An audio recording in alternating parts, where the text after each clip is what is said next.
नमस्कार दोस्तों, स्वागत है आप सभी का मेरे चैनल पर।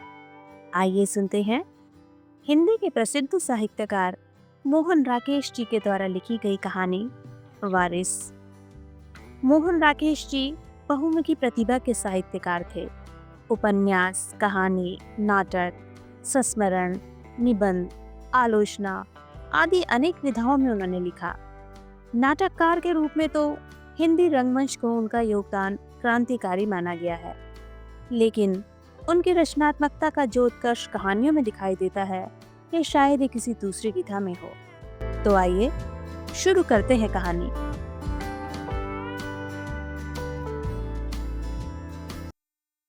घड़ी में 3 बजते ही सीढ़ियों पर लाठी की खटखट होने लगती और मास्टर जी अपने गेरुआ पाने में ऊपर आते दिखाई देते। खटखट आवाज सुनते ही हम भागकर बैठक में पहुंच जाते और अपनी कापियां और किताबें ठीक करते हुए ज्योति की तरफ देखने लगते। घड़ी 3 बजा न चुकी होती तो उनके ऊपर पहुंचते पहुंचते बजा देती। मैं बहन के कान के पास मुंह ले जाकर कहता, 1, 2, 3 और मास्टर जी बैठक में पहुंच जाते। अगर घड़ी उनके वहां पहुंचने से 2-3 मिनट पहले 3 बजा चुकी होती तो वे उस पर शिकायत की एक नजर डालते, भरकर रखे हुए गिलास से 2 घूंट पानी पीते और पढ़ाने बैठ जाते। मगर बैठकर भी 2-1 बार उनकी नजर ऊपर हमारी दीवार घड़ी की तरफ उठती, फिर अपने हाथ पर लगी हुई बड़े गोल डायल की पुरानी पीली सी घड़ी पर पड़ती और वे हूं या त्वत करते अपना असंतोष प्रकट करते। जाने अपने प्रति, अपनी घड़ी के प्रति या हमारी घड़ी के प्रति। हमने मैट्रिक की परीक्षा देनी थी और वे हमें पढ़ाने के लिए आते थे। बहन मुझसे 1 साल बड़ी थी, मगर उसने उसी साल ABC से अंग्रेजी सीखी थी। मैं भी अंग्रेजी इतनी ही जानता था कि बिना हिचकिचाहट के वंडरफुल के ये हिस्से बता देता। WANDORFULL,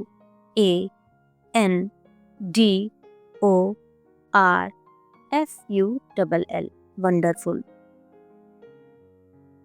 मास्टर जी कविता बहुत उत्साह के साथ पढ़ते थे। वे टेनिसन, ब्राउनिंग और स्कॉट की कविता की व्याख्या करते हुए जैसे कहीं और ही पहुंच जाते थे। उनकी आंखें चमकने लगती थी और दोनों हाथ हिलने लगते थे। भाषा उनके मुंह से ऐसे निकलती थी जैसे खुद कविता कर रहे हों। मुझे कई बार कविता की पंक्ति तो समझ में आ जाती थी, उनकी व्याख्या समझ में नहीं आती थी। मैं मेज के नीचे से बहन के टखनों पर ठोकर मारने लगता। ऊपर से चेहरा गंभीर बनाए रहता। ठोकर मारना इसलिए जरूरी था कि अगर मैं उसे ध्यान से पढ़ने देता तो वह बीच में मास्टर जी से कोई सवाल पूछ लेती थी, जिससे जाहिर होता था कि बात उसकी समझ में आ रही है और इस तरह अपनी हतक होती थी। कविता पढ़ाकर मास्टर जी हमसे अनुवाद कराते।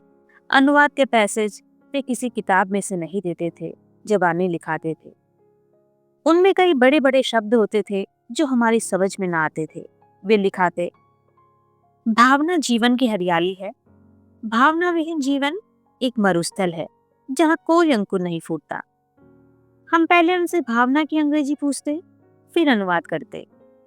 Sentiment is life vegetable, sentimentless life is a desert where grass does not grow. बहन संशोधन करती कि डज नॉट ग्रो नहीं, डू नॉट ग्रो होना चाहिए। ग्रास सिंगुलर नहीं, प्लूरल है। मैं उसके हाथ पर जोर का मुक्का देता कि कल ABC सीखने वाली लड़की आज मेरी अंग्रेजी दुरुस्त करती है। वह मेरे बाल पकड़ लेती कि 1 साल छोटा होकर ये लड़का बड़ी बहन के हाथ पर मुक्का मारता है। मगर जब मास्टर जी फैसला कर देते कि डू नॉट ग्रो नहीं, डज नॉट ग्रो ठीक है, तो मैं अपने अंग्रेजी के ज्ञान पर फूल उठता और बहन का चेहरा लटक जाता। हालांकि मारपीट के मामले में डांट मुझी को पड़ती। मास्टर जी के आने का समय जितना निश्चित था, जाने का समय उतना ही अनिश्चित था। वे कभी 1.5 घंटा और कभी 2 घंटा पढ़ाते रहते। पढ़ते पढ़ते 5 बजने को आ जाते तो मेरे लिए नाउन और एडजेक्टिव में फर्क करना मुश्किल हो जाता। मैं जम्हाइयाँ लेता और बार बार ऊब कर घड़ी की तरफ देखता, मगर मास्टर जी उस समय पास्ट पार्टिसिपल और परफेक्ट पार्टिसिपल जैसी चीज़ों के बारे में जाने क्या क्या बता रहे होते। पढ़ाई हो चुकने के बाद वे 10 मिनट हमें जीवन के संबंध में शिक्षा दिया करते थे। वे 10 मिनट बिताना मुझे सबसे मुश्किल लगता था। वे पानी के छोटे छोटे घूंट भरते और जोश में आकर सुंदर और असुंदर के विषय में जाने क्या कह रहे होते, और मैं अपनी कॉपी घुटनों पर रखे हुए उसमें कुछ कुछ लिखने लगता। बहन का ध्यान भी मेरी कॉपी पर होता, क्योंकि वह आंख के इशारे से मुझे यह सब करने से मना करती।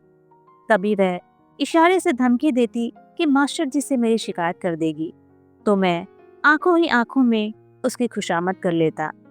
जब मास्टर जी का सबक खत्म होता और उनकी कुर्सी च्यां की आवाज करती पीछे को हटती, तो मेरा दिल खुशी से उछलने लगता। सीढ़ियों पर खटखट की आवाज समाप्त होने से पहले ही मैं पतंग की डोर लिए ऊपर कोठे पर पहुंच जाता और आ वो काटा का नारा लगा देता। मास्टर जी के बारे में हम ज्यादा नहीं जानते थे, यहाँ तक कि उनके नाम का भी हमें नहीं पता था। वे बस उत्तेजित से पढ़ाने आते और उसी तरह उत्तेजित से उठकर चले जाते। एक दिन घड़ी ने 3 बजाए तो हम लोग रोज की तरह भागकर बैठक में पहुंच गए और दम साध कर अपनी अपनी कुर्सी पर बैठ गए। मगर काफी समय गुजर जाने पर भी सीढ़ियों पर खटखट की आवाज सुनाई नहीं दी। 1 मिनट, 2 मिनट, 10 मिनट। हम लोगों को हैरानी हुई, मुझे खुशी भी हुई। 4 महीने में मास्टर जी ने पहली बार छुट्टी की थी। इस खुशी में मैं अंग्रेजी की कॉपी में थोड़ी ड्राइंग करने लगा। बहन से बी और एफ हमेशा 1 से लिखे जाते थे। वह उनके अंतर को पकाने लगी, मगर यह खुशी ज्यादा देर न रही। सहसा सीढ़ियों पर खट खट सुनाई देने लगी, जिससे हम चौंक गए और निराश भी हुए। मास्टर जी अपने रोज के कपड़ों के ऊपर एक मोटा सा गेरुआ कंबल लिए बैठक में पहुंच गए। मैंने उन्हें देखते ही अपनी बनाई हुई ड्राइंग फाड़ दी। वे हांफते से आकर कुर्सी पर बैठ गए और 2 घूंट पानी पीने के बाद पोइट्री की किताब खोलकर पढ़ाने लगे। Tell me not in mournful numbers, life is but an empty dream. मैंने देखा उनका सारा चेहरा एक बार पसीने से भीग गया और वे सिर से पैर तक कांप गए।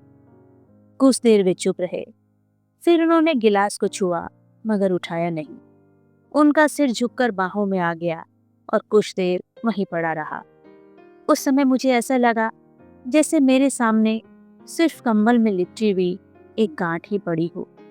जब उन्होंने चेहरा उठाया तो मुझे उनके नाक और कान के बीच की झुर्रियां बहुत गहरी लगी। उनकी आंखें झपटी और कुछ देर बंद ही रहती, फिर जैसे प्रयत्न से खुलती। वे ऊंटों पर जवान फेर कर फिर पढ़ाने लगते। For the soul is dead that slumbers, and things are not what they seem. मगर उसके साथ उनका सिर फिर झुक जाता। मैंने डरी हुई सी नजर से बहन की तरफ देखा। मास्टर जी, आज आपकी तबीयत ठीक नहीं है, बहन ने कहा। आज हम और नहीं पढ़ेंगे। नहीं पढ़ेंगे? यह सुनकर मेरे दिल में खुशी की लहर दौड़ गई, मगर उस हिलती हुई गठरी को देखकर डर भी लग रहा था। मास्टर जी ने आंखें उठाई और धीरे से कुछ कहा। फिर उन्होंने पुस्तक की तरफ हाथ बढ़ाया तो बहन ने पुस्तक खींच ली। कुछ देर मास्टर जी हम लोगों की तरफ देखते रहे, जैसे हम उनसे बहुत दूर बैठे हों और वे हमें ठीक से पहचान ना पा रहे हों। फिर एक लंबी सांस लेकर चलने के लिए उठ खड़े हुए। पूरे 4 सप्ताह वे टाइफाइड में पड़े रहे। उन दिनों मेरी ड्यूटी लगाई गई कि मैं कोठरी में जाकर उन्हें सूप वगैरह दे आया करूं। वैद्य जी के पास जाकर उनकी दवाई ववाई भी मुझे खिलानी होती थी। मेरा काफी समय उनकी कोठरी में बीतता। वे अपने कंबल में लिपटकर चारपाई पर लेटे हुए हाय हाय करते रहते और मैं ऊपर नीचे होते हुए कंबल के रोयों को देखता रहता। कभी मिट्टी के फर्श पर या स्याही पड़ी हुई दीवारों पर उंगली से तस्वीरें बनाने लगता। कोठरी निहायत बोसीदा थी और उसमें चारों तरफ से पुरानी सीलन की गंध आती थी। दीवारों का पलस्तर जगह जगह से उखड़ गया था और कुछ जगह उखड़ने की तैयारी में ईंटों से आगे को उभर आया था। मुझे उस पलस्तर में तरह तरह के चेहरे नजर आते। पलस्तर का कोई टुकड़ा झड़कर खप से नीचे आ गिरता तो मैं ऐसे चौंक जाता जैसे मेरी आंखों के सामने किसी मुर्दा चीज में जान आ गई हो। कभी मैं उठकर खिड़की के पास चला जाता। खिड़की में सलाखों की जगह बांस के टुकड़े लगे थे। गली से उठती हुई भयानक दुर्गंध से मेरा दिमाग फटने लगता। वह गली जैसे शहर का कूड़ा घर थी। एक मुर्गा गली के कूड़े को अपने पैरों से बिखेरता रहता और हर 8-10 मिनट के बाद जोर से पांग दे देता। मास्टर जी के पास ज्यादा सामान नहीं था, पर जो कुछ भी था उसे देखने को मेरे मन में बहुत उत्सुकता रहती थी। एक दिन जब थोड़ी देर के लिए मास्टर जी की आंख लगी, तो मैंने कोठरी के सारे सामान की जांच कर डाली। कपड़ों के नाम पर वही चंद चीथड़े थे जो हम उनके शरीर पर देखा करते थे। डंडे और कमंडल के अतिरिक्त उनकी संपत्ति में कुछ पुरानी फटी हुई पुस्तकें थी, जिनमें से केवल भगवत गीता का शीर्षक ही मैं पढ़ सका। शेष पुस्तकें बांग्ला में थी। एक पुस्तक के बीच में एक लिफाफा रखा था, जिस पर 7-7 पैरी की हावड़ा और मिदनापुर की मोहरें लगी थी। मैंने डरते डरते लिफाफे में से पत्र निकाल लिया। यह भी बांग्ला में था। बीच में कोई कोई शब्द अंग्रेजी का था। Standard, means, over confident, disgusting, hello. मैंने जल्दी से पत्र वापस लिफाफे में रख दिया। पुस्तकों के अतिरिक्त कुछ पुराने और नए फुल स्केप कागज थे, जिन पर बांग्ला और अंग्रेजी में बहुत कुछ लिखा हुआ था। वे कागज अभी मेरे हाथों में ही थे कि मास्टर जी की आंख खुल गई और वे खांसते हुए उठकर बैठ गए। मैं कांपते हुए हाथों से कागज रखने लगा तो वह पहले मुस्कुराए और फिर हंसने लगे। इन्हें इधर ले आओ, वे बोले। मैं अपराधी की तरह कागज लिए उनके पास चला गया। उन्होंने कागज मुझसे ले लिए और मुझे पास बिछाकर मेरी पीठ पर हाथ फेरने लगे। जानते हो इन कागजों में क्या है? उन्होंने बुखार के कारण कमजोर आवाज में कहा। नहीं, मैंने सिर हिलाया। यह मेरी सारी जिंदगी की पूंजी है, उन्होंने कहा और उन कागजों को छाती पर रखे हुए लेट गए। लेटे लेटे कुछ देर उन्हें उथल फुथल कर देखते रहे। फिर उन्होंने उन्हें अपने दाईं ओर रख लिया। कुछ देर वे अपने में खोए रहे और जाने क्या सोचते रहे। फिर बोले, बच्चे जानते हो मनुष्य जीवित क्यों रहना चाहता है?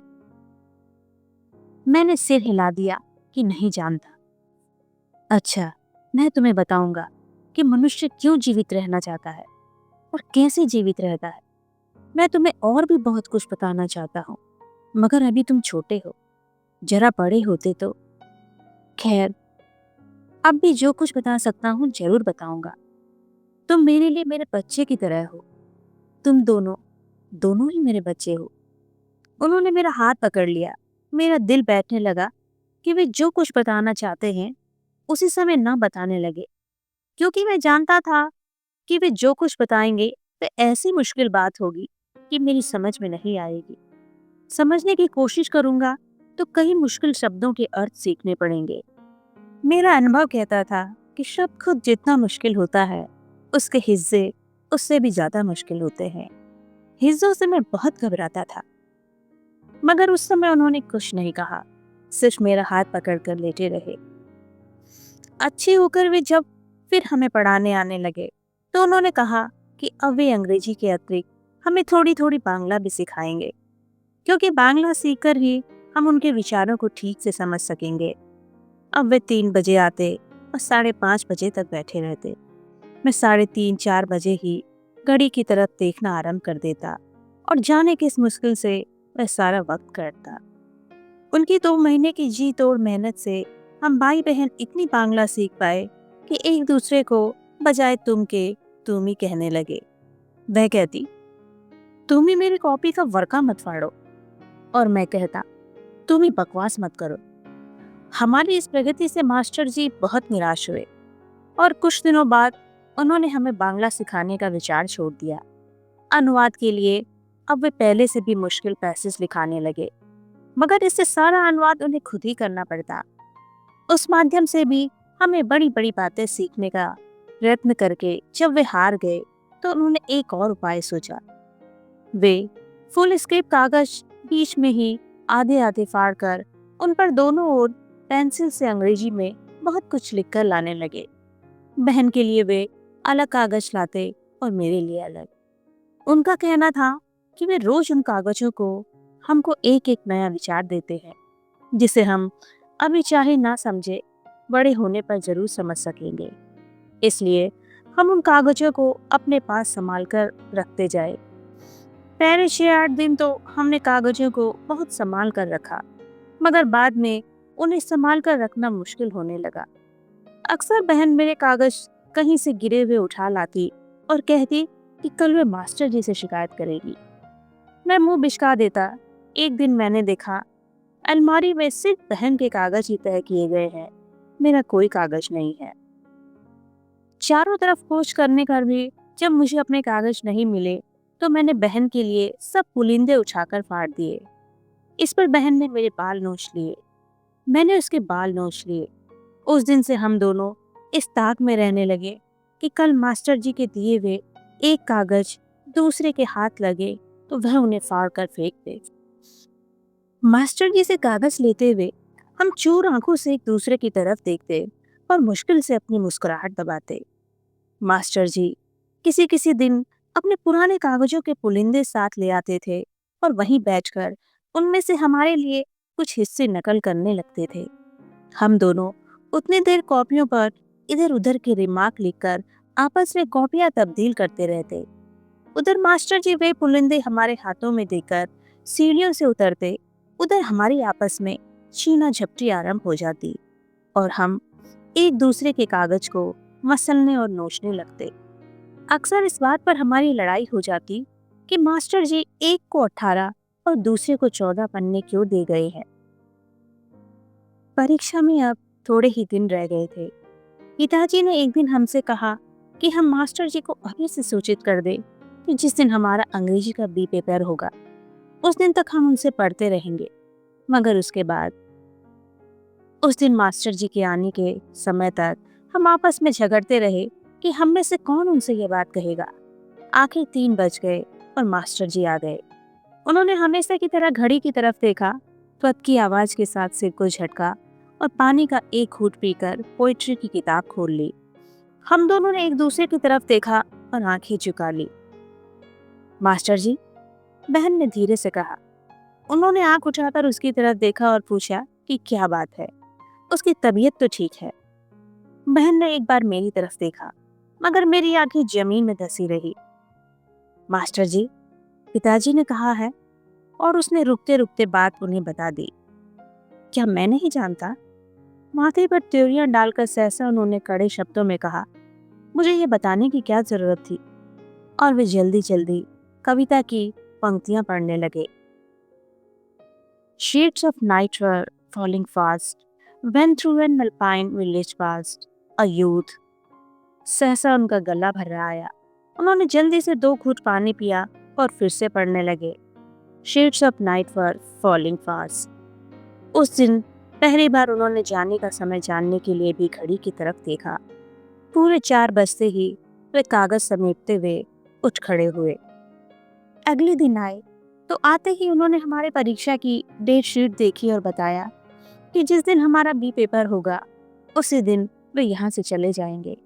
उन्होंने निश्चय किया था कि वे कुछ दिन जाकर घरुच चट्टी में रहेंगे, फिर उससे आगे घने पहाड़ों में चले जाएंगे, जहाँ से फिर कभी लौटकर नहीं आएंगे। उस दिन उनसे पढ़ते हुए न जाने क्यों मुझे उनके चेहरे से डर लगता रहा। हमारा बी पेपर हो गया। मास्टर जी ने कांपते हाथों से हमारा पर्चा देखा। उन्होंने जो जो कुछ पूछा मैंने उसका सही जवाब बता दिया। मैं हॉल से निकलकर हर सवाल के सही जवाब को पता कराया था। बहन जवाब देने में अटकती रही। मास्टर जी ने मेरी पीठ थपथपाई, पानी पिया और चले गए। मगर शाम को वे फिर आए।